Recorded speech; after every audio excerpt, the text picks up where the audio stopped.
சேவையிலே பாதம் பணிந்தே செய்திடுவேன்.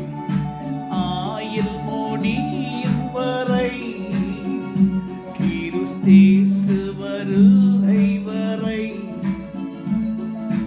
அன்பின் மனத்தாழ்மை உண்மையும் காத்து ஆண்டவரை அடைவேன். அழைத்தீரே இயேசுவே, அன்போடே என்னை அழைத்தீரே. ஆண்டவர் சேவையிலே மறிப்பேனே ஆயத்தமானே. தேவே, கர்த்தர் நம்மை அழைத்திருக்கிறார். அநேகரை கர்த்தர் அழைத்திருக்கிறார். ஆனால் தெரிந்து கொள்ளப்பட்டவர்கள் சிலர். அழைக்கப்பட்டவர்களாய் நாம் இருக்க வேண்டும். அது மாத்திரமல்ல, அந்த அழைக்கப்பட்டவர்களிலே தெரிந்து கொள்ளப்பட்டவர்களாய் இருக்க வேண்டும். எதற்காக தெரிந்து கொள்ளப்பட்டவர்களாய் இருக்க வேண்டும் என்றால், நித்திய ஜீவனுக்கு. ஒரு மனுஷன் தன்னுடைய வாழ்நாளெல்லாம் சம்பாதிக்கிறான். சம்பாதித்து அவன் என்ன பண்ணுகிறான்னா, ஒரு வீடை வாங்கணும், ஒரு தோட்டத்தை வைக்கணும், எல்லாவற்றையும் வைத்து கடைசி காலங்களில் நிம்மதியாக இருக்கணும்னு ஆசைப்படுகிறான். அது தவறே கிடையாது. அது கர்த்தருடைய ஆசீர்வாதம். ஆனால் ஒன்றை நாம் திங்க் பண்ண வேண்டும், ஒன்றை நாம் நினைவு கூற வேண்டும்.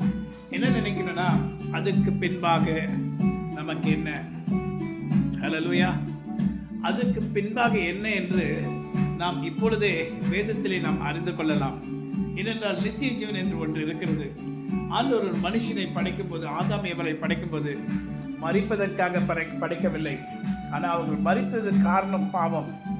இன்னைக்கு அந்த பாவத்திலிருந்து நம்மை விடுவித்து அவருடைய ரத்தத்தின் வல்லமையினால் நம்மை மீட்டெடுத்து மறுபடியும் நமக்கு ஒரு ஜீவனை கொடுத்து நித்திய ஜீவன், மரிக்காத ஒரு வாழ்வை கர்த்தர் நம்ம கொடுக்கும்படி நம்மை அழைக்கிறார். அந்த அழைத்தவர்களிலே சிலரை தெரிந்து கொள்ளுகிறார். ஸோ நாம் தெரிந்து கொண்டிருப்போமானால் நமக்கு ஆண்டவர் ஒரு பூமியை உண்டாக்கி அதில் நம்மை சிருஷ்டித்து நம்மை அழகாக அதில் வாசம் பண்ண செய்வார். நம்மோட கூட நம்முடைய உறவினர்கள் எல்லாரும் இருப்பாங்க. நம்ம வளர்த்த நாய்களும் எல்லாமே நம்ம கூட இருக்கும். என்ன ஒரு சந்தோஷமான வாழ்க்கை. அங்கே மரணம் இல்லை, சாவு இல்லை, வியாதி இல்லை, துக்கம் இல்லை, கஷ்டம் இல்லை.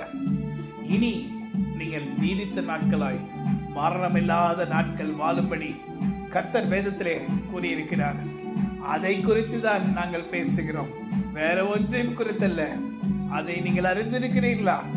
அறிந்தீர்களானால் மகிமையின் கிறிஸ்துவை வேண்டாம் என்று சொல்ல மாட்டீர்கள். ஹல்லேலூயா. அழைக்கப்பட்டவர்களாய் தெரிந்து கொள்ளப்பட்டவர்களாய் இருக்கும்படி இயேசு கிறிஸ்துவை நோக்கி பார்ப்போம்.